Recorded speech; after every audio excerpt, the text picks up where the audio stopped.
ఏం రేట్ చెప్తారన్నా? 48 అని చెప్తున్నారు. కుర్లా తొరుపులా? తొరుపులో, 2 తొరుపులేనా? అంటే జత 48. ఏం రేట్ చెప్తారు? 16.5 చెప్తాను.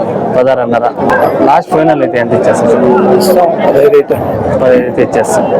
తొరుపు దూడా అయితే తొరుపు దూడా లాస్ట్ ఫైనల్ 15,000 అయితే ఇచ్చేస్తారంట. ఆయన 16.5 చెప్తున్నారు. ఆయన వాళ్ళది ఫుల్ దూళ్ళే ఉన్నాయి అంతా. దూళ్ళు అంతా మీదేనమ్మా? ఏం రేట్ చెప్తారన్నా? అంటే దూళ్ళు సైజ్ బట్టి అంత తొరుపు దూళ్ళేనా? కురుదూళ్ళు ఉన్నాయా? ఇవి నాటి తొరుపు దూళ్ళు. ఏం రేట్ చెప్తారన్నా ఇవి? 2 జత, 2 తొరుపులేనా? 2 తొరుపులే 38,000 చెప్తా ఉన్నారు. అదే ఫైనల్ రేట్ ఉండదు, తర్వాత కొద్దిగా బేరాలు అయితే ఉంటాయి.